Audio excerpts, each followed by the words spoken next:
Waalaikumsalam Waalaikumsalam warahmatullahi. warahmatullahi wabarakatuh, Bu. Selamat siang Bapak Ibu, salam sejahtera untuk kita semua. Om Swastiastu, Namo Buddhaya, salam kebajikan. Yang kami hormati di Ya sini pun. hadir. Oh iya, oke saya buka dulu ya. Tabi pun. Iya, Ya pun. pun. Iya, pun. Motor saya banyak ya di sini ya, jadi biar berasa offline padahal ini online gitu ya. Izinkan saya membuka acara Mimbar Fakultas Sains hari ini.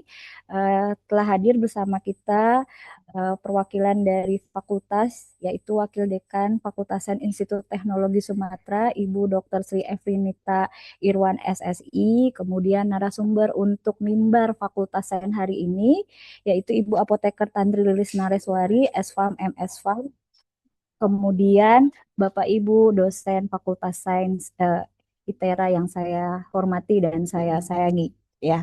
Puji syukur hari ini kita panjatkan kehadirat Allah Subhanahu wa taala karena hari ini kita diberikan kesehatan dan keluangan waktu gitu ya untuk bisa hadir di acara Mimbar Fakultas Sains ITERA. Mungkin ini pertama kali juga ya sepertinya acara Mimbar dilaksanakan secara online, namun harapannya tidak mengurangi esensi dari Mimbar Fakultas Sains ITERA untuk melaksanakan kegiatan hari ini. Ya. Nah, untuk tema yang akan diangkat pada mimbar akademik Fakultas Sains hari ini adalah tema yang menurut saya cukup menarik ya, yaitu mengenal teknis penyusunan dan pengajuan dokumen permohonan paten. Ya. Harapannya ini bisa menjadi wahana untuk Bapak Ibu menambah wawasan terkait bagaimana sih kita bisa mentransformasikan ya salah satu atau salah dua dari hasil penelitian maupun pengabdian yang sudah dilakukan oleh Bapak Ibu dosen di Fakultas Sains ITERA untuk bisa dibuat menjadi paten. Karena menurut saya paten ini adalah salah satu cara untuk bisa mengamankan gitu ya hasil karya Bapak Ibu dosen Fakultas Sains, baik itu dari hasil penelitian maupun hasil pengabdian ke masyarakat, supaya tidak ada plagiasi, dan mungkin ini juga menjadi perlindungan hak ekonomi juga ya Bapak Ibu ketika memang hasil penelitian atau pengabdian Bapak Ibu sekalian ini punya potensi untuk dilirik oleh industri begitu ya. Sehingga menarik sekali tema yang kita angkat pada hari ini gitu ya. Nah, mungkin sebelumnya saya perkenalkan diri dulu gitu ya. Saya adalah Apoteker Untia Kartika Saira Ramadhani, S.Farm M.Farm, berasal dari Prodi Farmasi sama dengan Bu Liris gitu ya. Yang saya bertugas hari ini menjadi moderator dalam acara Mimbar Fakultas Sains Tera hari ini. Ya, mungkin sebelum acara dimulai karena ini sedikit berbeda, acaranya dilaksanakan secara online, mungkin ada beberapa informasi yang perlu diketahui untuk para peserta Mimbar Fakultas Sains ITERA hari ini. Yang pertama mungkin bila diperbolehkan ya tidak untuk menghidupkan mikrofon ketika nanti mungkin sedang menyampaikan materi oleh Bu Liris ya. Kemudian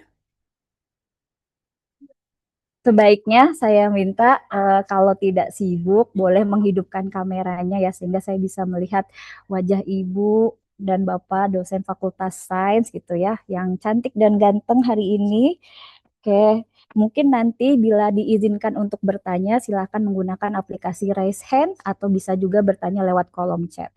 Untuk absensi mungkin nanti ada diarahkan oleh operator untuk kegiatan pada hari ini. Gitu ya.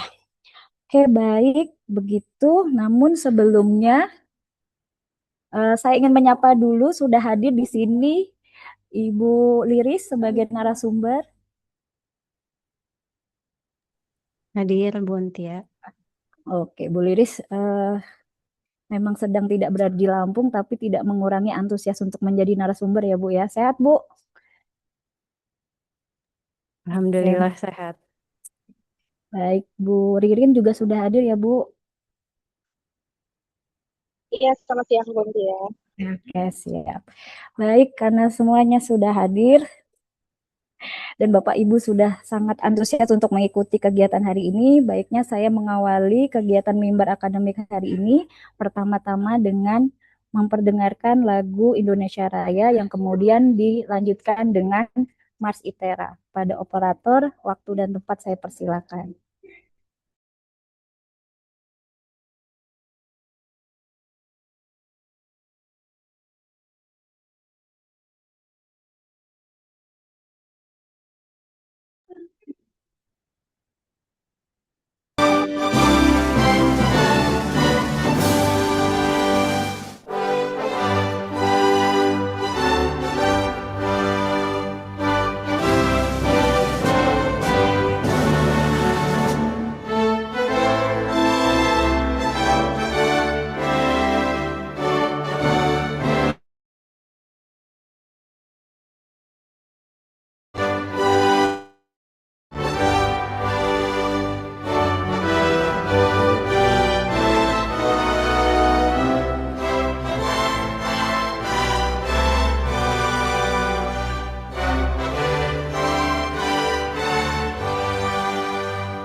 Selanjutnya Mars Itera.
Baik, terima kasih kepada seluruh peserta yang telah mengikuti sesi pembukaan tadi, diawali dengan lagu Indonesia Raya, kemudian dengan Mars Itera.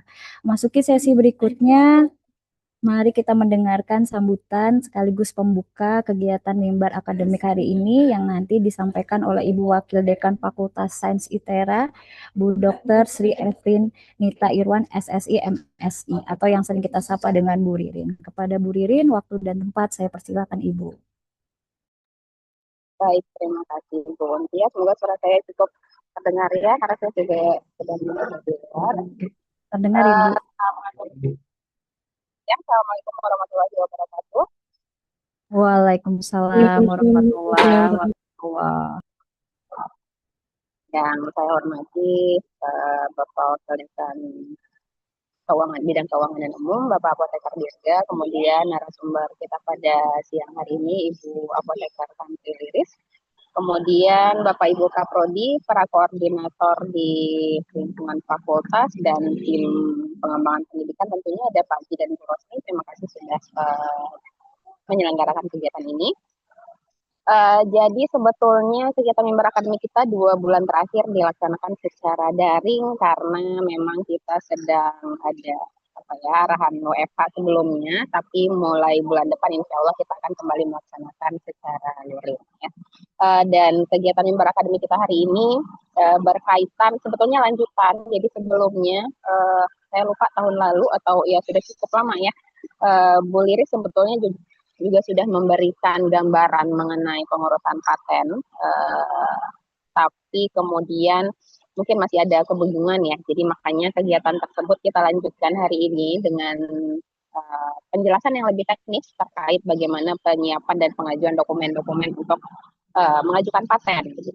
Ini juga sejalan dengan semangatnya rektor ITERA yang baru ya. Kalau Bapak Ibu yang kemarin mengikuti kemarin workshop ya namanya yang diadakan oleh LPMPP, beliau malah ingin melanjutkan kalau Pak Rektor Nyoman sebelumnya mengarahkan ke paten, kemudian sekarang untuk rektor yang baru malah maunya lebih jauh lagi. Yang sudah ada patennya, langkah berikutnya adalah komersialisasi. Jadi makanya pada hari ini kami dari fakultas mengadakan kegiatan ini untuk memberikan gambaran kepada Bapak Ibu semua. Semoga lebih tergambar nantinya apa saja yang perlu dipersiapkan untuk mengajukan paten gitu. Dan beberapa program studi juga nampaknya mulai bergerak ke arah sana. Kemarin juga Prodi Kimia mengadakan kegiatan terkait paten juga dengan menghadirkan narasumber dari luar. Jadi semoga berbagai kegiatan yang kita laksanakan ini bisa meningkatkan capaian paten di Fakultas Sains. Ya. Sekali lagi terima kasih Bu Isma Fernand untuk berbagi dengan Bapak Ibu dosen pada siang hari ini. Semoga kegiatan daring ini tidak mengurangi makna atau hal-hal yang ingin disampaikan nantinya. Ya. Demikian mungkin pembukaan dari saya. Sekali lagi terima kasih Bapak Ibu semua yang sudah hadir. Semoga nanti yang belum hadir bisa segera menyusul ya, karena 89 orang, jadi ya sekitar 50% gitu ya yang hadir. Demikian yang bisa saya sampaikan. Terima kasih. Assalamualaikum warahmatullahi wabarakatuh. Waalaikumsalam warahmatullahi wabarakatuh. Terima kasih Bu Ririn sudah memberikan sambutan sekaligus pembuka untuk kegiatan mimbar akademik Fakultas Sains hari ini. Harapannya ini menjadi motivasi ya bagi Bapak Ibu semua bahwa tadi ada kelanjutan dari mungkin beberapa dosen Fakultas Sains sudah memiliki paten. Nah, paten ini jangan berhenti cuma di paten saja, tapi sudah mulai ke arah komersialisasi juga tadi seperti yang dikatakan Bu Ririn ya. Jadi harapannya Bapak Ibu yang belum punya harusnya lebih termotivasi lagi gitu ya, bahwa sebenarnya paten ini tidak hanya tadi ya menghindari plagiasi, namun ternyata kalau kita memang bisa kembangkan terus atau kita bisa mempromosikan ke industri, tidak menutup kemungkinan untuk bisa dikomersialisasikan dari paten. Tentunya ini kan juga meningkatkan kesejahteraan dari dosen di Fakultas Sains ITERA sendiri gitu ya, dari hasil penelitian dan pengabdian tidak hanya berupa jurnal artikel gitu ya, tapi ternyata bisa dibuat juga menjadi dalam bentuk paten yang kalau mungkin dilirik oleh industri atau pihak eksternal bisa dikomersialisasikan. Tentunya ini juga punya manfaat tersendiri ya. Jadi harapannya yang menganggap bahwa paten itu susah harusnya tidak gitu ya, karena nanti hari ini akan dibedah secara khusus gitu ya oleh Ibu Tantri Riri sebagai narasumber kita pada hari ini. Baik, begitu. Baik, sebelum kita mulai ke sesi inti dan mungkin Bapak Ibu sudah menyiapkan pertanyaan, ada baiknya kita mendokumentasikan dulu kegiatan mimbar akademik hari ini gitu ya. Saya minta Bapak Ibu yang sedang mematikan kameranya bisa menghidupkan kameranya sebentar untuk diabadikan sesi fotonya gitu ya, sebagai bukti bahwa Bapak Ibu semua sudah hadir real gitu ya, walaupun tidak bertemu langsung ya di aula gedung F gitu ya. Sambil menunggu saya punya pantun, mungkin bisa ditolong member prodi saya ya untuk bilang kata apa bagus ya. Bagus, oke, baik ya. Bunga melati di Hotel Ibis. Bagus. Di pagi hari. Bagus. Belum materi tentang paten disampaikan oleh Ibu Liris. Bagus. Mari berfoto untuk dokumentasi. Oke. Gak garing ya, tapi nggak apa-apa lah ya. Udah usaha. Oke, silakan dihidupkan. Ada yang ketawa lagi ya. Oke, silakan Bapak Ibu dihidupkan kameranya Ramai sebentar supporternya saja ya untuk Bu ya. dokumentasi. Iya, ramai Bu. Ini squadnya kompak Bu ya. Ya, Bapak Ibu, mangga dihidupkan sebentar kameranya untuk dokumentasi. Oke, baik. Tim operator boleh untuk mendokumentasikan. Baik, izin Bapak Ibu kita ambil dokumentasi terlebih dahulu. 1, 2, 3.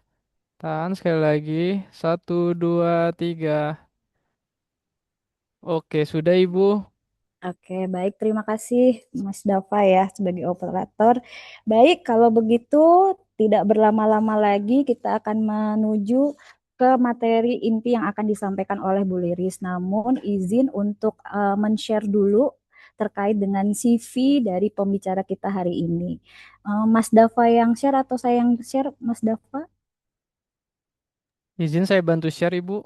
Oke, baik.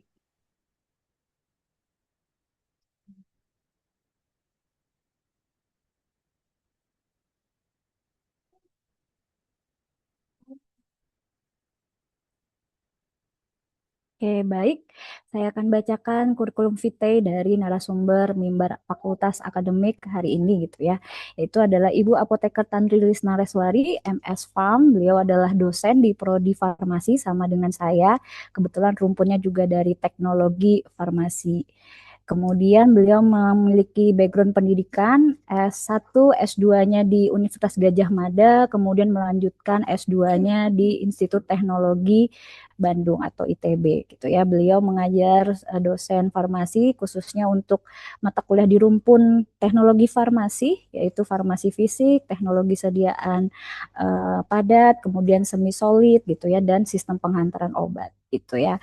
Nah, beliau sekarang masih menjadi ketua PPKI atau Pusat Pengelolaan Kekayaan Intelektual ITERA, di mana kita bisa lihat di sini banyak sekali yang dibantu patennya ya oleh Ibu Tantri Lilis dan timnya, supaya tadi penelitian dan pengabdian Bapak Ibu tidak hanya berakhir di artikel jurnal, tapi bisa juga dalam bentuk paten yang harapannya tadi kalau patennya punya potensi ke industri, maka komersialisasi bisa dicapai gitu ya. Sebelumnya beliau juga pernah bekerja di industri farmasi, khususnya di bagian quality control ya, di Johnson Johnson and Sanofi Aventis Indonesia.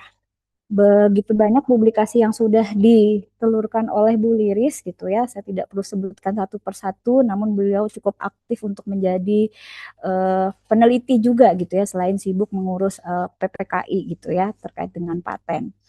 Kemudian boleh diperlihatkan jumlah patennya, Mas Dava. Nah, ini yang menjadi inspirasi kita ya, harapannya karena sudah didatangkan ahlinya, Bapak Ibu tidak perlu ragu lagi untuk nanti mungkin bertanya gitu ya, seperti apa penyusunan paten kalau memang belum punya, dan bagaimana nanti potensinya kalau memang Bapak Ibu punya keyakinan bahwa ini punya potensi untuk dilirik oleh industri sehingga bisa dikomersialisasikan, dan mungkin bagaimana cara mengkomersialisasikan, sistem bagi hasilnya seperti apa, mungkin nanti bisa ditanyakan lebih lanjut oleh Ibu Tantri Liris gitu ya.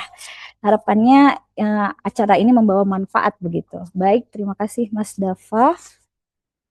Selanjutnya tidak berpanjang lebar, kita sambut narasumber kita pada hari ini, Ibu Apoteker Tantri Lilis Nareswari, S-Farm, MS Farm. Oke, Baik, silakan Ibu, waktu dan tempat kami persilakan. apakah suara saya terdengar, Bunti? Terdengar Bu Tantri. Oke, baik. Terima kasih, Bapak Ibu. Sebelumnya, terima kasih kepada Bu Ririn selaku Dekan Fakultas Sains dan Pak Dirga selaku Wakil Dekan Sains yang telah memberikan kesempatan untuk saya berbicara pada mimbar akademik Fakultas Sains pada hari ini. Serta terima kasih kepada Bapak Ibu, rekan-rekan dosen yang telah hadir. Mungkin saya izin share screen untuk membagikan apa namanya materi pada hari ini. Nah, mungkin untuk materi pada hari ini saya akan banyak menunjukkan dokumen-dokumen spesifikasi paten begitu supaya kita belajar bersama. Mungkin disclaimer terlebih dahulu. Jadi terkait dengan topik hari ini yaitu mengenal teknis penyusunan dan pengajuan permohonan paten. Semua materi yang ada di sini adalah yang saya ketahui berdasarkan hasil pengalaman dan berdasarkan hasil mendapatkan materi dari DJKI. Dan sebenarnya dari beberapa pemeriksa di DJKI itu juga memiliki beberapa perbedaan persepsi. Sehingga kemudian bila ke depannya mungkin ada kesalahan atau persepsi yang berbeda, mohon dikoreksi dan dimaafkan. Oke, mungkin saya izin memulai materi saya pada siang hari ini. Assalamualaikum warahmatullahi wabarakatuh. Mungkin pertama-tama, baik, terima kasih. Pertama-tama mungkin tidak bosan-bosannya saya jelaskan kembali pengertian dari paten ya. Paten adalah hak eksklusif yang diberikan oleh negara kepada inventor atas hasil invensinya di bidang teknologi. Ya, jadi kata kuncinya adalah di bidang teknologi ini. yang untuk selama waktu tertentu melaksanakan sendiri invensinya tersebut atau memberikan persetujuannya kepada pihak lain untuk melaksanakannya. Sedangkan invensi sendiri adalah eh, ide inventor yang dituangkan ke dalam suatu kegiatan. Kata kuncinya ada di sini, ada di pemecahan masalah. Pemecahan masalah yang spesifik di bidang teknologi dapat berupa produk, eh, proses, kemudian penyempurnaan dan pengembangan produk atau proses. Nah, jadi kata kunci dari suatu invensi itu adalah harus bisa memecahkan suatu masalah. Pastinya ini juga selaras dengan mungkin kegiatan penelitian dan pengabdian masyarakat Bapak Ibu dosen ya. Nah, jadi apa saja yang bisa dipatenkan itu adalah suatu invensi, bisa solusi baru untuk problem teknis atau bisa modifikasi ya. Dapat berupa proses atau metode produksi, metode pengukuran, metode software tertentu ya. Kemudian produknya bisa mesin, sistem, barang hasil manufaktur, kemudian bahannya, komposisi bahan, produk, dan mikroorganisme. Jadi ini adalah cakupan dari apa saja sih yang bisa dipatenkan. Nah, syarat bisa diberi paten itu adalah memiliki kebaruan atau novelty, kemudian memiliki langkah inventif, dan dapat diterapkan di industri. Jadi 3 hal ini yang harus dikunci. Nah, sebelum masuk ke langkah-langkah penulisan paten, jadi ada baiknya kita cek terlebih dahulu apakah invensi tersebut masuk ke dalam paten. Jadi di Undang-Undang Nomor 65 Tahun 2024 tentang perubahan ketiga atas Undang-Undang Nomor 13 Tahun 2016 tentang paten, ini invensi yang tidak dapat diberikan paten itu meliputi proses, produk, metode yang bertentangan dengan peraturan perundang-undangan agama dan ketertiban umum ya. Kemudian untuk pembedahan ya, jadi metode bedah itu tidak bisa baik untuk hewan atau manusia. Kemudian makhluk hidup, misalnya hewan yang sudah dikloning, manusia cloning itu tidak boleh kecuali jasad renik atau mikroorganisme. Kemudian proses biologi yang esensial untuk memproduksi tanaman atau hewan. Itu tidak boleh di Indonesia kecuali proses non biologis atau proses mikrobiologis. Yang bukan termasuk paten juga ini meliputi beberapa hal ini yang kadang inventor masukkan dan pada akhirnya ketika masuk ke tahapan substantif itu ditolak oleh pemeriksa. Jadi mudah-mudahan ke depannya tidak ada lagi yang masuk di kategori ini ketika nanti submit. Ketika submit juga sekarang kita lebih selektif untuk ngecekinnya supaya nanti tidak berat ketika di tahapan substantifnya. Nah, jadi kreasi estetika itu juga tidak masuk ya, lukisan gitu ya, itu nggak masuk. Skema, metode yang melibatkan kegiatan mental ya, jadi yang kaitannya dengan psikologi dan sebagainya itu tidak masuk. Kemudian permainan, kemudian bisnis ya. Jadi kalau misalnya Bapak Ibu punya permainan atau bisnis, sebaiknya mungkin redaksinya harus sedikit diubah ya, supaya dilihatnya tidak ke arah permainan atau bisnis. Kemudian program komputer itu kecuali invensi yang diimplementasikan di komputer. Jadi kalau misalnya Bapak Ibu punya program komputer itu bisa dijalankan di laptop, di komputer. Jadi ada hardware-nya itu masih bisa. Kemudian presentasi mengenai suatu informasi itu tidak bisa ya, seperti bahan kuliah, bahan ajar itu masuknya hak cipta.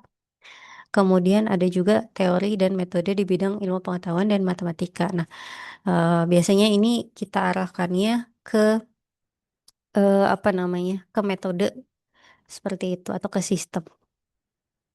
Nah, berikut mulai adalah langkah-langkah penulisan paten. Jadi kalau Bapak Ibu oke, ini invensi saya ini sudah masuk kategori paten. Nah, langkah-langkah penulisnya adalah pertama harus searching dulu atau penelusuran. Kemudian yang kedua itu pembuatan gambar bila ada. Kemudian penulisan klaim, aduh maaf. Kemudian penulisan deskripsi, deskripsi ini yang paling panjang ya isinya, ada judul, ada bidang teknik invensi, ada latar belakang invensi, uraian singkat invensi, uraian singkat gambar, kemudian uraian lengkap invensi dan klaim, serta di akhir ada abstrak. Nah, pertama harus ada penelusuran. Sebenarnya penelusuran ini kalau boleh saya sarankan mungkin baiknya ditelusuri ketika mau meneliti atau misalnya ketika mau mengajukan proposal hibah. Nah, itu selain ngecek dari apa? Dari paper, cek juga dari website-website untuk paten gitu. Jadi nanti kalau udah mengarah ke paten, udah sekalian nih, udah ada identifikasi teknologi terdahulu atau prior art-nya. Nah, pastikan invensi ini tidak melanggar paten yang telah ada. Jadi tidak sama klaimnya dengan paten yang sudah ada. Kemudian tentukan ruang lingkup klaim yang diajukan. Nah, nanti kita setelah ini belajar gimana sih cara bikin klaim gitu ya. Nah, ini penelusurannya ini juga beberapa kali mungkin saya sampaikan, kita bisa telusuri untuk paten itu, kalau paten Indonesia itu bisa di DGIP. Kemudian kalau di DJKI biasanya selain di DGIP, ceknya di Patenscope, itu punyanya WIPO, punya PBB. Nah, itu jadi wipo.int/patenscope. Itu kalau di Patenscope, itu justru paten seluruh dunia itu ada. Sorry. Dan paten Indonesia juga ada di dalamnya. Jadi kalau mau lengkap sekali itu bisa di si Patenscope. Nah, ini adalah laman utama si DGIP. Jadi kalau misalnya saya mau ini apa namanya, mau berikan contoh ya, misalnya PDKI Indonesia atau DGIP tadi ya, DGIP. Nah, DGIP Indonesia. Nah, ini ke DGIP, kemudian kita ke penelusuran, yang diklik PDKI. Nah, ini kita cek mau merek, paten, desain industri, hak cipta, aplikasi geografis, atau detail estate. Misalnya kita mau cek patennya misalnya nanoemulsi gitu. Nah, tinggal di search. Nah, kalau boleh saya sarankan sebaiknya cari yang sudah diberi paten, itu artinya sudah direvisi dan sudah valid gitu ya untuk penulisannya. Ini bisa salah satu diklik. Maaf ini karena pakai website sini jadi agak error. Mungkin nanti bisa diteruskan kemudian bisa di-download juga. Nah, mungkin kita lanjut ke pembuatan gambar. Nah, kalau pembuatan gambar itu adalah fungsinya adalah untuk mempermudah mengefisiensi informasi terhadap suatu invensi dan sesuai ruang lingkup atau inti invensi yang diklaim tidak perlu membuat semuanya gitu. Misalnya Bapak Ibu mau mendaftarkan invensi sadel sepeda, berarti tidak perlu gambar rantai, lem, dan lampu sepeda. Kemudian ini adalah contohnya apa namanya, kalau paten handphone gitu ya. Nah, ini cukup bisa gambar tangan atau bisa gambar di aplikasi gitu ya. Dan tidak perlu pakai skala, tidak perlu ada tulisan apa-apa. Ini juga tidak ada tulisan ya, cukup gambarnya, kemudian nomor-nomor bagian-bagiannya, kemudian di bawahnya dikasih gambar satu. Tapi kalau gambarnya adalah berupa grafik, itu masih boleh diberikan tulisan, atau kalau gambarnya berupa skema juga masih boleh diberikan tulisan. Nah, yang selanjutnya adalah penulisan klaim.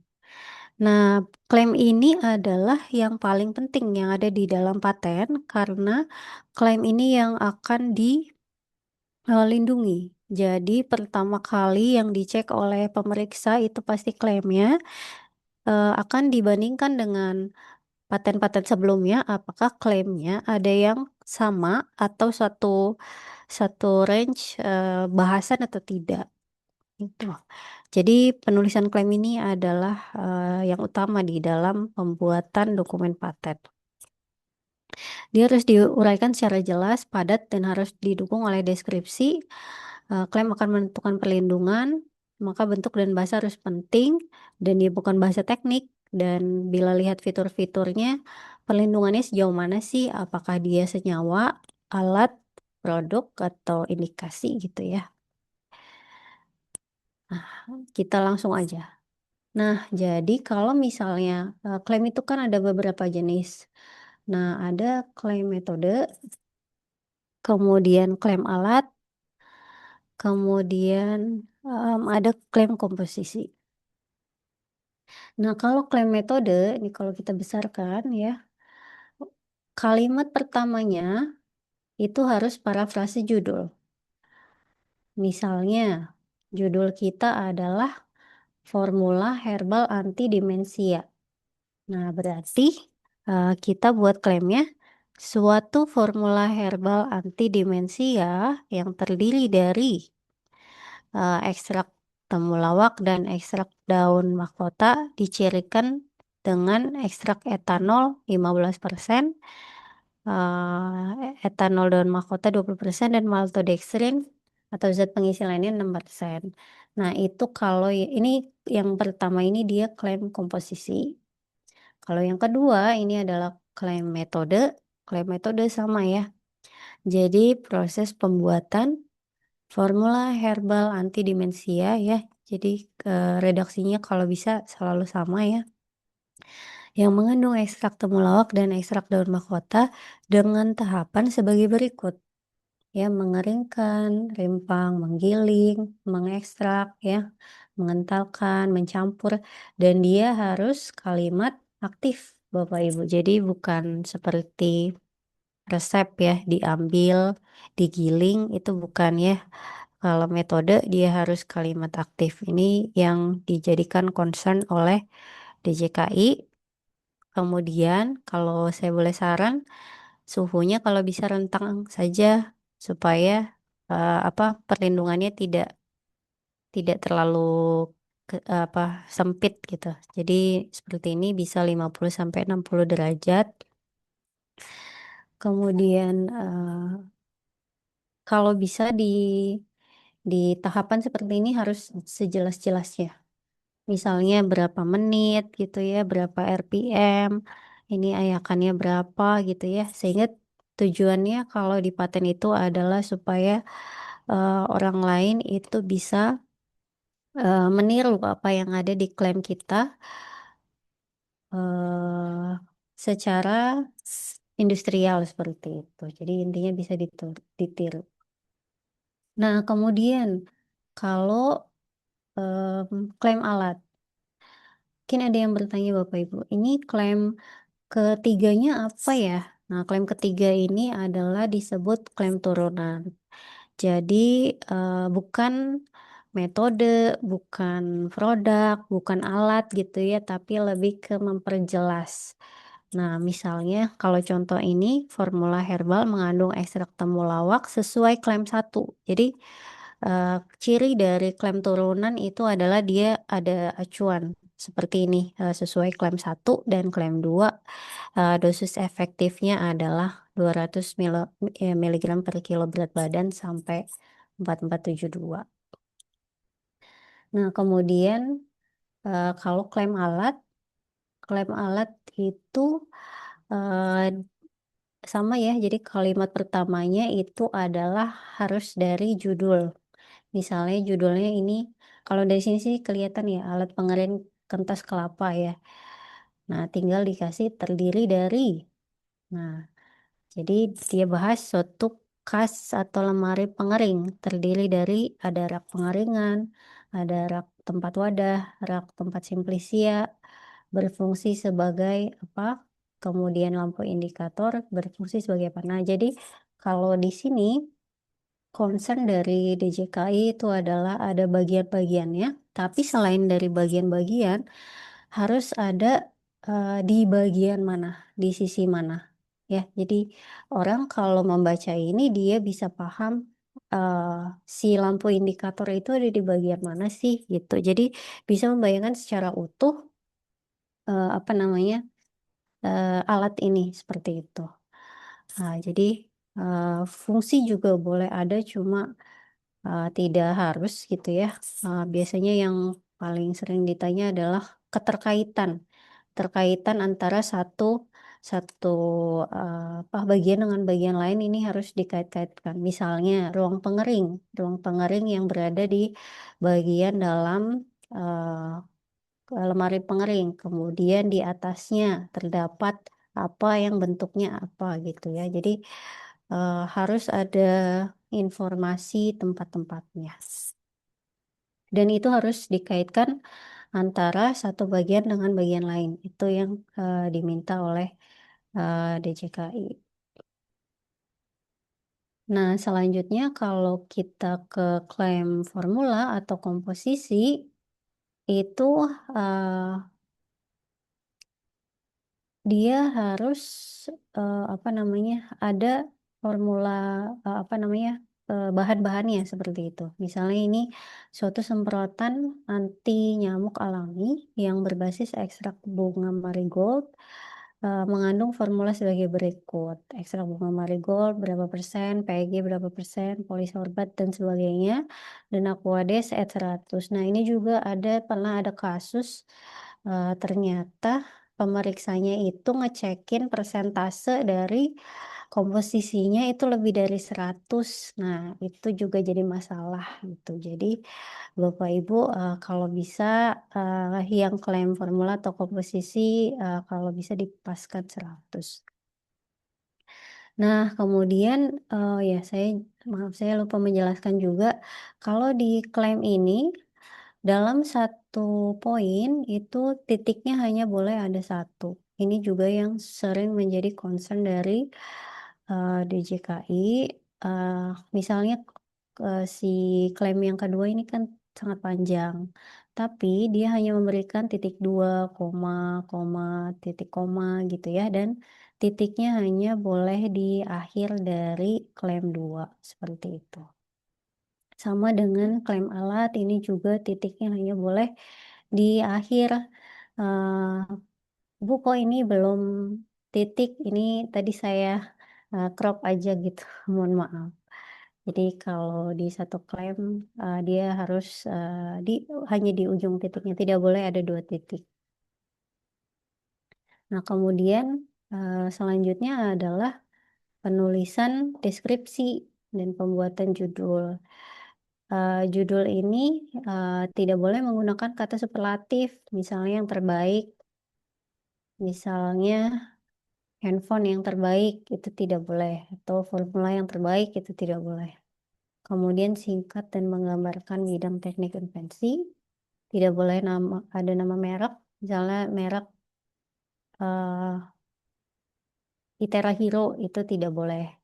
Kemudian harus nama generik, misalnya tadi alat pengering kadar air gitu.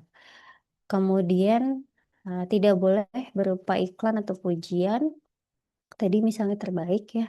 Kemudian boleh sama dengan judul lainnya. Jadi misalnya Bapak Ibu judulnya hanya alat pengering kadar air. Kemudian paten lainnya juga ada alat pengering kadar air, itu tidak apa-apa. Karena yang tidak boleh sama hanya di bagian klaim.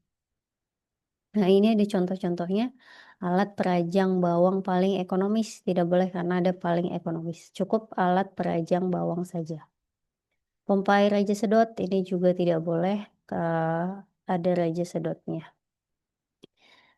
Kemudian kita lanjut ke penulisan bidang teknik invensi. Ini kita sudah masuk ke deskripsi ya. Jadi tadi kita sudah belajar mengenai alat pengering. Nah, kemudian kita masuk ke bidang teknik invensi. Bidang teknik invensi ini hanya parafrase dari judul Bapak Ibu. Jadi gampang sekali dan boleh hanya satu kalimat. Nah, jadi boleh hanya satu kalimat saja. Misalnya, alat pengering kertas kelapa. Invensi ini biasanya diawali dengan invensi ini berhubungan dengan, dan itu tidak apa-apa bila Bapak Ibu punya 10 paten dan 10-10-nya awalannya adalah invensi ini berhubungan dengan, ya. Jadi itu sudah sangat umum gitu ya. Ya, invensi ini berhubungan dengan apa? Dengan alat pengering kertas kelapa. Sebenarnya sampai titik itu sudah cukup Bapak Ibu. Jadi di dalam satu bagian ini cukup satu kalimat saja itu sudah di ACC oleh DJKI untuk bagian teknik invensi. Kalau mau nambah lebih khusus lagi ya boleh, alat pengering dilengkapi sistem kontrol dan sebagainya, itu tidak masalah. Misalnya ini hanya satu kalimat ya. Jadi invensi ini mengenai apa? Metode ya, metode pembuatan dan formula ternyata ya. Nah, kalau metode pembuatan dan formula itu sudah 2 paten Bapak Ibu ya. Jadi kalau hanya alat saja itu hanya satu bidang klaim, itu berarti didaftarkannya hanya paten sederhana. Kalau sudah metode dan formula itu berarti harus daftarnya di paten biasa. Jadi invensi ini mengenai metode pembuatan dan formula semprotan pengusir nyamuk alami dengan bahan aktif ekstrak bunga marigold ya. Jadi hanya parafrase dari judul saja. Nah, kita masuk ke latar belakang invensi. Nah, kalau latar belakang invensi ini sepertinya enaknya kita langsung ke contoh saja ya. Nah, jadi contohnya ini ada beberapa paten yang saya siapkan. Ini insya Allah sudah granted semua, jadi sudah direvisi. Nah, jadi awalnya ini adalah untuk paten komposisi. Tadi si semprotan anti nyamuk ya. Nah, di latar belakang invensi, untuk di paragraf 1 sampai 2 itu adalah menjelaskan masalah. Jadi tadi karena dia harus menjawab masalah, jadi 1 dan 2 itu harus masalah dulu. Nyamuk merupakan serangga, ternyata dia menyebabkan kasus DBD meningkat, kemudian menjadi endemik dan sebagainya. Nah, hal ini sangat berbahaya begitu ya. Nah, ini juga masih latar belakang. Nah, kemudian apa saja sih berbagai anti nyamuk gitu ya, berbagai anti nyamuk apa saja yang sudah ditemukan ya. Kemudian untuk itu ada kebutuhan mendesak. Nah, ini mungkin sama seperti kita membuat proposal penelitian ya. Jadi ada kebutuhan mendesak gitu ya. Nah, penggunaan ekstrak jadi kebutuhan mendesaknya adalah untuk mencari yang ramah lingkungan misalnya seperti itu. Nah, kemudian untuk penggunaan ekstrak marigold ini ternyata berdasarkan penelusuran paten ditemukan beberapa paten yang sejenis. Nah, nomor paten. Nah, jadi kita sudah mulai masuk ke prior art Bapak Ibu. Jadi harus dimasukkan mungkin seperti kalau di proposal state of the art gitu ya. Jadi paten nomor sekian itu menjelaskan mengenai apa gitu ya. Tetapi dia harus ada kekurangannya. Harus kita jelaskan kekurangannya apa saja. Nah, kemudian paten dari Cina, ini juga kita jelaskan. Mungkin kita bisa jelaskan 2 sampai 3 yang terbaru seperti itu. Kemudian paten dari, nah ini memiliki kekurangan. Di sini kekurangannya juga menjadi poin penting yang selalu dicek oleh DJKI. Ini ada paten dari India dan kekurangannya juga.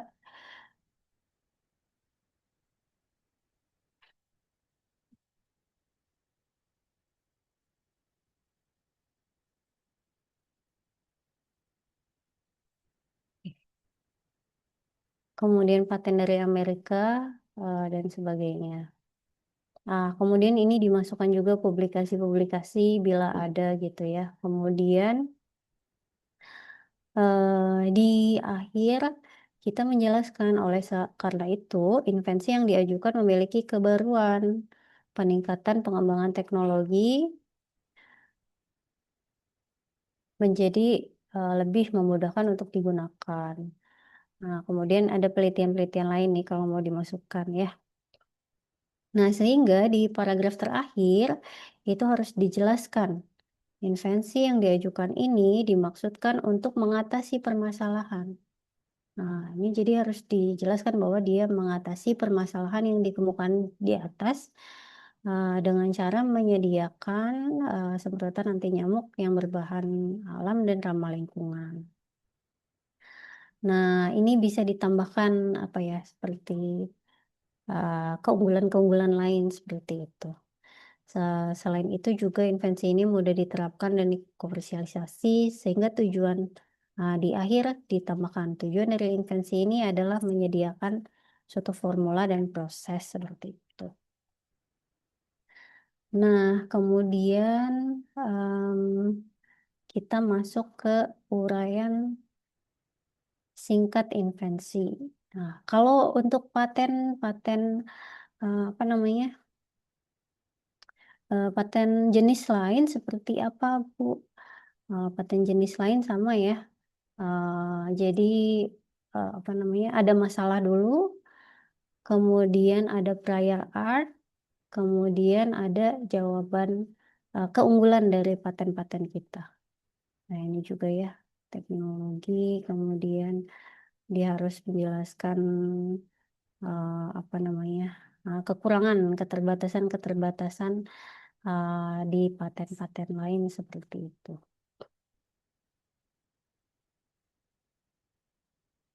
Nah, kemudian di akhir paragraf kita menunjukkan keunggulan dari invensi kita. Nah, setelah itu kita masuk ke bidang teknik invensi. Nah, bidang teknik invensi ini adalah berisi tujuan, manfaat, dan parafrase klaim. Jadi saya pernah diajarkan oleh DJKI, kamu copy aja klaimnya, kemudian kamu paste ke uraian singkat invensi, kemudian di parafrase gitu ya, dan dibuat dalam kalimat. Kalau di klaim itu kan dia dalam bentuk poin-poin seperti ini. Seperti tadi ini Bapak Ibu ya. Sehingga kalau di apa namanya, di uraian singkat itu adalah berisi tujuan, manfaat, dan parafrase dari klaim. Jadi ini tidak begitu sulit bagian di sini. Misalnya, invensi ini berkaitan dengan suatu metode terdiri dari ekstrak marigold, PEG, dan polisorbat. Proses pembuatannya seperti apa? Sama untuk yang misalnya ini adalah paten metode. Satu tujuan dari invensi ini adalah untuk apa gitu ya tujuannya. Kemudian menurut perwujudan dari pengungkapan ini, suatu metode diungkapkan ini boleh ada, boleh tidak ya kata-kata seperti ini. Kalau mau dikopas saja kemudian diganti apa namanya produk dari Bapak Ibu juga silahkan. Nah, ini adalah apa namanya parafrase dari klaimnya seperti itu. Karena klaimnya ada beberapa, sepertinya dia memasukkan semua gitu ya. Jadi untuk di bidang teknik invensi ini kita cukup masukkan tujuan dan manfaat dari invensi kita, kemudian parafrase dari klaim. Nah, kemudian uraian singkat gambar. Nah, uraian singkat gambar ini menjelaskan fungsi dari masing-masing gambar. Jadi kalau gambarnya ada 5, berarti akan ada 5 uraian singkat gambar. Nah, satu gambar itu hanya cukup 1 kalimat. Mungkin seperti Bapak Ibu membuat legenda begitu ya. Jadi uraian singkat gambar, gambar 1 menunjukkan skema sistem panas, gambar 2 menunjukkan bentuk pemanas, gambar 3 menunjukkan saluran nabati, dan sebagainya. Kemudian ya, jadi cukup 1 kalimat per gambarnya. Nah, ini kalau kita lihat contohnya.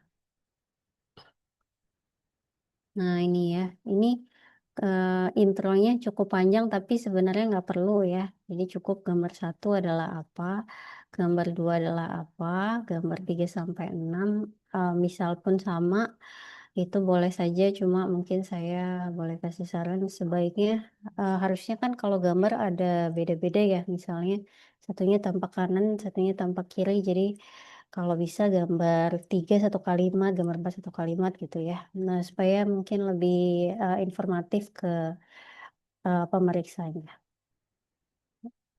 Nah, kemudian kalau produk gitu ya, produk itu tidak perlu kita foto produknya, karena itu bukan gambar teknik. Jadi yang gambar teknik itu alat gitu ya, kemudian kalau ada skema boleh dimasukkan, selain itu kalau foto produk tidak perlu ya. Sehingga kalau di sini tidak ada di, apa namanya, misalnya di komposisi, semprotan pengusir nyamuk itu tidak ada uraian singkat gambarnya, langsung ke uraian lengkap gitu, jadi bisa dihapus. Nah, ini misalnya, nah ini ada cukup panjang ya kalau dia paten alat gitu ya. Uraian singkat gambarnya, gambar 1, 2, 3, gambar alat pengering kempes. Daftar nomor indeks ini sebenarnya tidak perlu Bapak Ibu, karena akan dijelaskan di uraian lengkap di sini ya, uraian lengkap invensi. Dan ada pemeriksa yang minta untuk dihapus, jadi cukup gambar 1 menunjukkan apa, gambar 2 apa, gambar 3 apa, seperti itu. Nah, ini kembali lagi karena pemeriksanya berbeda-beda, jadi kadang-kadang ada sedikit perbedaan format-format seperti itu. Nah, misalnya ini izin saya apa namanya, download patennya Bu Eri, salah satu paten dari prodi matematika yang udah granted gitu ya. Nah, ini untuk uraian singkat gambarnya tidak ada ya. Ini patennya adalah tentang sistem pengolahan data untuk estimasi parameter pada persamaan logistik menggunakan optimasi. Nah, jadi uraian singkat gambar itu tidak harus ada, kecuali kalau yang paten-paten alat itu memang kalau nanti tidak ada, biasanya ketika di pemeriksaan substantif diminta untuk membuat oleh pemeriksa. Nah, kemudian kita masuk ke uraian lengkap invensi. Uraian lengkap ini adalah merupakan bagian terpanjang dari dokumen paten. Dan uraian lengkap ini yang juga sering menjadi masalah di pemeriksa selain dari klaim. Jadi biasanya pemeriksa itu menolak yang pertama karena klaimnya tidak jelas atau klaimnya tidak sesuai gitu ya. Klaim alat tapi kok ada komposisi dan sebagainya ya. Kemudian yang kedua biasanya dipermasalahkan ini juga uraian lengkap. Nah, sehingga kalau boleh saya saran di bagian uraian lengkap ini Bapak Ibu masukkan data-data yang berkaitan dengan klaim tersebut, misalnya ada bahan atau komponen yang digunakan, alat yang digunakan, tahapan pembuatan, prinsip kerja invensi, kondisi proses, suhu, waktu, konsentrasi, dan lain-lain, dan hasil yang diperoleh. Tujuannya adalah supaya orang yang memiliki keahlian di bidang tersebut dapat mereplikasi invensi tanpa melakukan penelitian tambahan yang bersifat inventif. Nah, di bagian sini ini sering sekali mendapat komentar dari DJKI, katanya, "Waduh, ini kok kurang jelas di bagian uraian lengkapnya. Misalnya hanya parafrase dari klaim saja, atau hanya kalau formula jelaskannya formula aja. Ternyata ada beberapa pemeriksa yang tidak mau dan harus dimasukkan untuk hasil-hasil ujinya dan sebagainya. Jadi kalau saya boleh saran, mungkin sebaiknya di bagian uraian lengkap itu dimasukkan, kalau di paper mungkin metode dan hasil dan pembahasan seperti itu. Jadi dijadikan satu di uraian lengkap ini. Kalau misalnya udah nulis paper, oke, berarti hasil dan pembahasannya bisa dimasukkan juga bila memang si patennya itu berkaitan dengan paper tersebut gitu ya. Atau kalau misalnya ada uji-uji lain itu bisa dimasukkan. Supaya orang yang memiliki keahlian di bidang tersebut dapat mereplikasi invensi tanpa melakukan penelitian tambahan yang bersifat inventif. Nah, kemudian masuk ke penulisan abstrak. Abstrak ini adalah bagian yang biasanya paling jarang dikomentari oleh reviewer dari DJKI. Nah, yang penting adalah dia tidak lebih dari 200 kata. Kalau dia lebih dari 200 kata itu biasanya yang dikomentari, tapi kalau kurang dari 200 kata itu biasanya aman. Mau isinya seperti apa gitu ya, tapi isi dari penulisan abstrak itu biasanya adalah, kita bisa lihat di contohnya. Yang pertama adalah bidang teknik invensi. Jadi kalimat pertama adalah bidang teknik invensi, itu diparafrase, kemudian bisa dimasukkan bagian-bagiannya, kemudian kelebihannya bisa dimasukkan juga. Dan sebenarnya kalau hanya 3 atau 4 kalimat itu pun tidak masalah gitu dari DJK. Misalnya kalau dari paten metode itu abstraknya adalah suatu metode pencetakan meliputi dan sebagainya. Ini malah hanya 1 kalimat ya. Nah, seperti itu. Karena memang abstrak bukan jadi concern dari pemeriksa karena kan bukan masuk dalam perlindungan. Yang dilindungi hanya di bagian klaim, yang klaim itu harus dijelaskan secara jelas di uraian lengkap invensi. Seperti itu. Jadi biasanya yang dikritisi paling banyak itu adalah di klaim dan uraian lengkap invensi. Ya, mungkin 1 menit lagi Bu Liris. Oke, 1 menit ya, pas sekali sih. Belum ding. Ya, jadi kalau dokumen administratif itu ada, selain dari deskripsi dan gambar, itu ada formulir-formulir, mungkin kita bisa lihat satu-satu. Yang ini adalah formulir permohonan, itu Bapak Ibu hanya perlu isi judul invensi, kemudian nama inventor dan kewarganegaraan dan tanda tangan dari Kepala LPPP, di mana sekarang Ibu Ika. Kemudian formulir substantif itu hanya judul invensi yang perlu Bapak Ibu tulis, kemudian meminta tanda tangan dari Kepala LPPP. Kemudian untuk surat pengalihan hak, ini silakan diisi seluruh nama, pekerjaan, alamat, nomor telepon, nomor rumah, email, dan kewarganegaraan seluruh inventor. Kemudian dimintakan tanda tangan dari Kepala LPMPP dan tanda tangan dari seluruh inventor. Tetapi kalau untuk materai hanya yang nomor 1 saja. Kemudian untuk surat pernyataan kepemilikan invensi ini tanda tangan sendiri yang dimeterai untuk inventor pertama. Inventor selanjutnya hanya tanda tangan, nama, tanda tangan, kemudian ya cukup nama dan tanda tangan. Tapi ini harus seluruh inventor tanda tangan. Biasanya suka selip di sini tanda tangannya hanya 1. Kemudian foto KTP, ini ada KTP dari Kepala LPMPP, kemudian foto KTP dari seluruh inventor juga harus dimasukkan. Nah, mungkin itu Bapak Ibu lebih lanjut. Untuk submit bisa ke hki.itera.ac.id, atau kalau ada pertanyaan bisa ke Instagram HKI Itera atau email hki@itera.ac.id. Mungkin itu cukup penjelasan dari saya. Lebih dan kurangnya saya mohon maaf. Dan saya terima kasih. Wabillahi taufiq wal hidayah. Assalamualaikum warahmatullahi wabarakatuh. Saya kembalikan ke moderator. Ya, terima kasih Bu Liris atas materi yang dipaparkan ya. Sangat jelas ya kalau menurut saya sampai mencatat gitu ya langkah-langkah untuk membuat paten. Harapannya Bapak Ibu juga sudah semakin tergambarkan bahwa ternyata tidak seribet itu untuk membuat paten ya. Apalagi kalau Bapak Ibu sudah sering menulis artikel penelitian, maka ini sebenarnya lebih sederhana ya dibandingkan dengan artikel.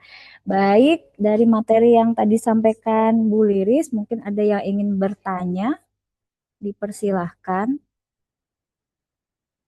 Kalau dari chat tadi sudah ada yang bertanya, sepertinya dari Pak Ahmad Suryadi Nasution. Izin bertanya terkait dengan sistem pembuatan soal berbasis AI, apakah bisa dijadikan paten, Bu Liris? Mungkin bisa dijawab, Bu Liris. Baik, terima kasih atas pertanyaannya Pak Surya ya. Jadi kalau sistem pembuatan soal berbasis AI tentunya tadi mengacu pada poin di mana sistem ini apakah bisa diterapkan di komputer atau hardware atau tidak. Kalau memang dia bisa diterapkan di hardware, berarti bisa ya. Tetapi mungkin di sini saya boleh saran, kalau boleh jangan yang arahnya itu ke soal untuk kuliah gitu. Jadi mungkin redaksinya sistem pembuatan apa ya? Soal-soal secara umum gitu, bukan misalnya soal untuk SD, SMP, SMA. Kalau biasanya kalau untuk yang sekolah seperti alat peraga gitu, itu juga pernah ditolak gitu. Jadi kalau bisa secara umum aja gitu sistem pembuatan berbasis AI soalnya secara umum gitu. Apakah jelas Pak Surya? Bagaimana Pak Surya? Apakah jawaban dari Ibu Liris sudah bisa menjawab pertanyaan dari Pak Surya?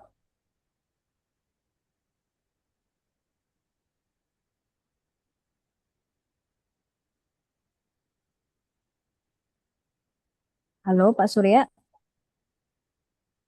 Oke, baik. Sepertinya kalau diam berarti sudah terjawab mungkin ya Bu ya terkait dengan pertanyaannya. Oke, mungkin ada yang ingin bertanya via langsung gitu ya. Mumpung Bu Liris bisa langsung menjawab, boleh bertanya via langsung gitu ya.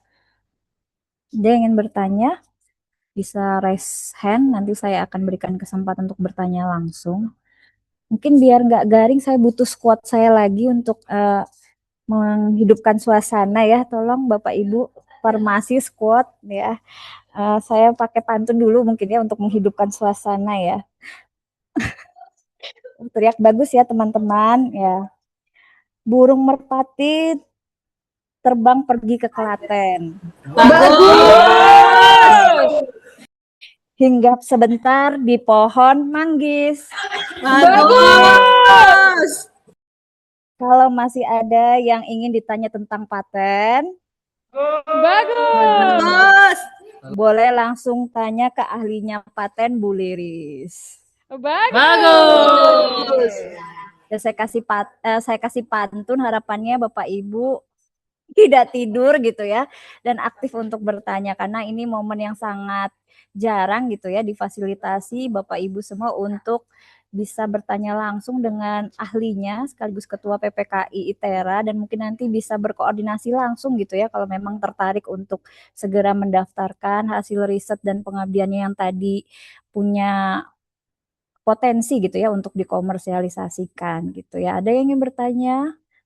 Mungkin dari Sobat Farmasi ada yang ingin bertanya? Itu di bagian obrolan sepertinya ada Pak Oke, oke, Nofri. siap. Ada yang ingin bertanya. Oke, baik dari Pak Nofriyadi. Assalamualaikum Bu Untia. Bagaimana posisi ITERA dan sponsor mitra dalam paten yang nama pertamanya adalah kita? Oke, baik. Saya langsung. Bagaimana posisi ITERA dan sponsor mitra dalam paten kalau nama pertama dari patennya adalah kita? Mungkin bisa dijawab Bu Liris. Oke, baik. Mungkin ini seperti BRIN gitu ya, misalnya ya. Ya, Contoh ya kan boleh. suka ada penelitian RIM itu kan sponsornya BRIN gitu.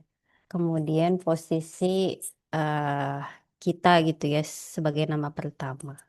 Jadi kalau dari bukan undang-undang, peraturan rektor ITERA yang berkaitan dengan kekayaan intelektual, eh, bahwa semua kekayaan intelektual yang em, dikerjakan oleh pegawai ITERA mendapatkan em, sponsor atas nama karena bekerja di ITERA, menggunakan sumber daya ITERA, dan menggunakan waktu jam kerja ITERA itu harus dimiliki oleh ITERA.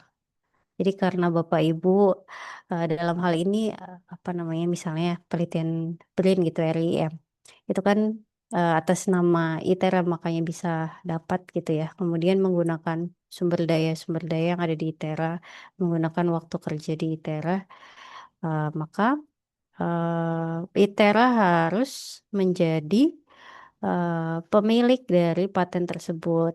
Nah, kalau misalnya mitra tersebut juga ingin masuk menjadi pemilik eh, paten tersebut, berarti pemiliknya nggak apa-apa ada dua. Misalnya miliknya ITERA dan pemiliknya BRIN seperti itu. Kemudian Pak Nofriyadi tetap masuknya bukan di pemilik Pak Nofri, tapi di inventor seperti itu. Apakah menjawab Pak Nofri? Ya, bagaimana Pak Nofri? Apakah menjawab? Clear 86. Oke, sip. Mantap. Ada lagi yang ingin bertanya? Mungkin secara langsung bisa raise your hand.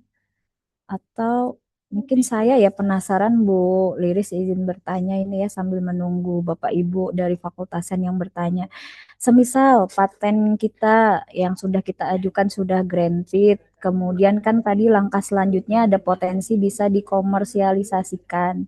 Nah, untuk matching fund dengan industrinya, apakah nanti bisa difasilitasi atau mandiri dari dosen untuk mencari industri yang kira-kira tertarik nih terkait dengan paten yang kita telah dapatkan dari DJKI mungkin. Oke, pertanyaannya sangat bagus dan sangat sulit ya Bu Anti ya. Jadi kalau untuk saat ini paten-paten yang sudah granted itu akan dikomersialisasikan oleh unit bernama PII atau Pusat Implementasi Inovasi yang juga di bawah LPMPP. Nah, apakah paten tersebut kita harus mencari sendiri atau PI yang akan mencarikan? Nah, itu bisa dari dua sisi ya. Kalau memang Bapak Ibu ternyata punya apa buyer atau industri yang memang mau mengkomersialisasikan itu bisa berkonsultasi dengan PII. Gimana nih caranya supaya saya itu bisa membuat perjanjian dengan mereka, perjanjian lisensi seperti itu, supaya nanti ketika industri tersebut mengkomersialisasikan akan ada bagi hasil misalnya ke Bu Untia, atau kalaupun misal tidak bagi hasil karena kadang bagi hasil itu juga kurang transparan dan juga ya intinya ke kalau pernah diskusi dengan ITB daripada bagi hasil sebaiknya jual putus aja gitu. Misalnya ada industri yang mau mau beli gitu ya, berarti dijual putus aja. kita apa namanya eh, ditaksir dulu nih kira-kira si invensi ini nilai invensinya berapa. Nah, kemudian dijual seharga invensi tersebut. Tapi kalau memang misal mau bagi hasil juga bisa seperti itu. Nah, jadi kalau mau mengarah ke komersialisasi itu di bagian PII banyak program-program yang mengarah ke sana. Bisa di Instagramnya juga ya sepertinya ya, IG-nya PI Inovasi ITERA kalau nggak salah. Nah, itu bisa di-follow juga, bisa nanya-nanya di sana. Seperti itu, Bu Tia. Oke, terima kasih Bu Lilis ya, sangat menarik gitu ya. Berarti kalau memang sudah dapat granted, maka langkah selanjutnya coba untuk dikomersialisasikan dan sudah ada kelanjutannya atau jembatannya tadi ya, antara dosen sebagai inventor dengan industri yang dijembatani oleh PI ya tadi ya Bu Lilis ya, Pusat Implementasi Invensi yang ada di ITERA. Jadi menurut saya ini sangat baik ya, ada kelanjutannya gitu. Jadi Bapak Ibu tidak hanya membuat paten, tapi ketika patennya sudah granted, nah ini bisa dilanjutkan untuk komersialisasi. Tadi bisa dengan sistem bagi hasil dengan industrinya atau jual putus dan itu akan difasilitasi oleh PII untuk perjanjian lisensinya. Maunya seperti apa kesepakatan antara inventor, bisa jadi dari dosen dan pihak industrinya. Jadi sangat menarik ya untuk bisa kita implementasikan ya paten ini dari awal pendaftaran atau pembuatan hingga bisa nanti setelah granted untuk dikomersialisasikan. Oke, next ada pertanyaan sepertinya yang sudah masuk dari Pak Hendra A. Prastyo. Izin bertanya, Bu Liris, penelitian saya tahun lalu menghasilkan metode penentuan lokasi wisata astronomi. Apakah hasil penelitian tersebut bisa dijadikan paten? Oke, boleh dijawab Bu Liris. Oke, bagus sekali pertanyaannya Pak Hendra. Terima kasih. Nah, kembali lagi ke poin pertama. Apa saja sih yang bisa dipatenkan? Nah, proses atau metode itu kan bisa dipatenkan gitu ya, Pak. Nah, pertanyaan kedua, apakah dia memiliki kebaruan atau novelty gitu. Jadi poin pertama, apakah dia masuk suatu invensi yang bisa dipatenkan? Iya. Yang kedua harus dicek nih kebaruan-kebaruannya. Apakah metode tersebut sudah ada yang sama dengan orang lain gitu untuk menentukan lokasi wisata seperti itu. Jadi mungkin bisa dispesifikkan gitu ya. Biasanya kan penentuan lokasi-lokasi itu ada banyak gitu ya. Nah, ini mungkin penentuan lokasi wisata apakah ada yang sudah ada. Kalau misalnya ternyata memang baru gitu ya. Nah, itu berarti bisa di-submit sebagai paten seperti itu. Apakah menjawab Pak Hendra? Oke, baik. Terima kasih. Mohon maaf ini saya off cam karena jaringan kurang stabil. Izin bertanya lagi, Bu Liris. Tadi kan masuk ke kategori paten. Kalau tidak salah itu ada dua ya, Pak, ya, kategorinya ada paten sederhana dan satunya saya lupa. Nah, apakah itu masuk ke paten sederhana atau yang lainnya begitu? Ya, baik. Terima kasih Pak. Jadi kalau perbedaan dari paten sederhana dengan paten dalam kaitan di bagian klaimnya, kalau paten sederhana itu hanya eh, satu jenis klaim. Jadi kalau metode itu kan satu jenis klaim. Dia metodenya menimbang, kemudian mencari dan sebagainya itu satu jenis klaim. Tapi kalau Bapak metode, jadi metode penentuan lokasi wisata dan alat penentuan lokasi wisata itu berarti paten biasa, Pak. Kalau hanya metode saja berarti paten sederhana. Seperti itu. Nah, jadi kalau ada alatnya, ada metodenya, itu kan sudah lebih dari satu klaim. Itu masuknya ke paten. Kalau hanya metode saja, atau produknya saja, atau komposisi saja, atau mikrobanya saja, nah itu masuknya ke paten sederhana. Jadi hanya satu apa ya, bilangnya satu topik atau apa saya agak lupa, mohon maaf. Tapi ya intinya seperti itu. Kalau dia hanya satu bagian, misalnya metode saja atau sistem aja atau alat aja itu berarti paten sederhana. Tapi kalau sudah lebih dari satu, itu paten. Seperti itu Pak, apakah menjawab? Oke, terima kasih sudah menjawab Bu Liris. Terima kasih Pak. Ini ditunggu Pak submitnya. Wah, tuh langsung Siap. ditunggu Pak. Siap Oke, diperiksa oleh Bu Liris langsung. Baik. baik, Oke, terima ada kasih. lagi. Ya, terima kasih Pak Hendra. Ada lagi yang ingin bertanya, Bapak Ibu dari Fakultas Sains, mangga ini bisa langsung tanya.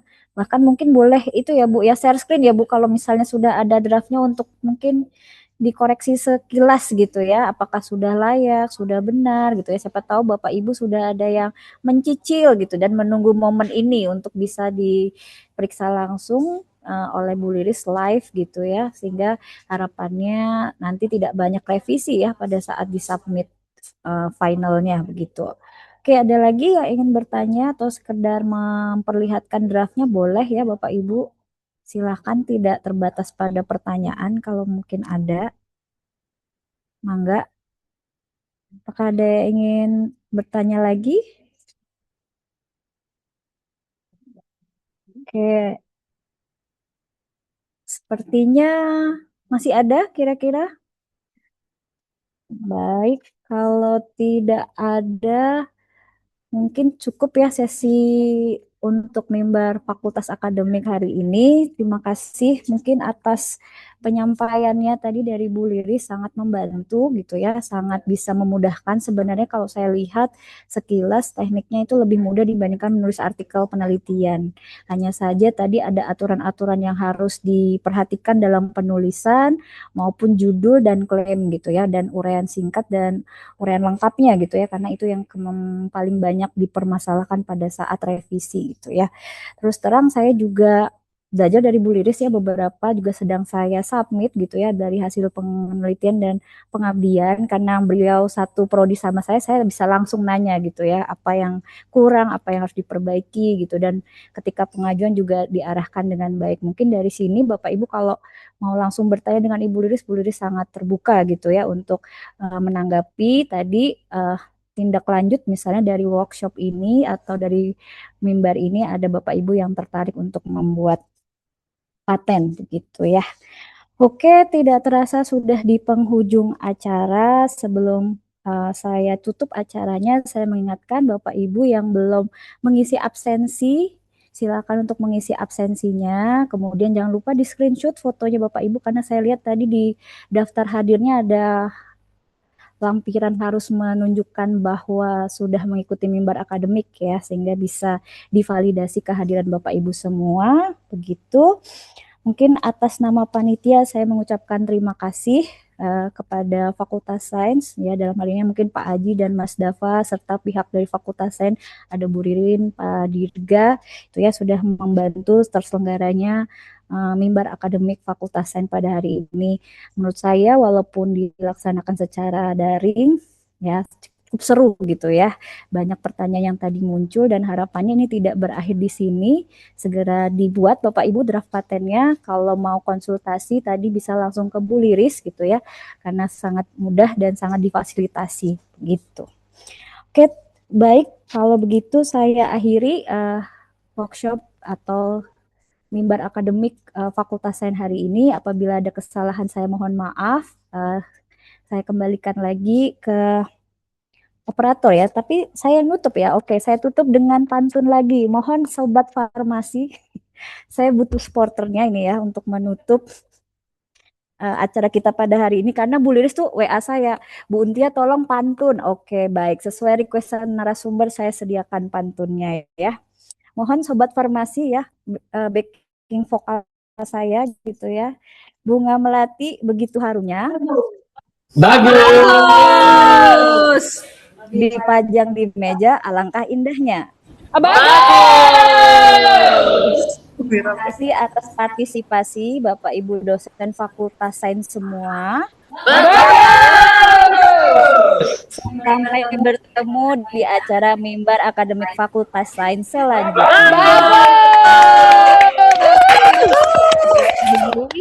Acara ini wabillahi taufiq wal hidayah. Wassalamualaikum warahmatullahi wabarakatuh. Selamat sore Bapak Ibu. Waalaikumsalam warahmatullahi wabarakatuh. Mbak Untia, makasih Mbak Liris. Oke, sama-sama Bapak Noviadi. Jinli, Bapak Ibu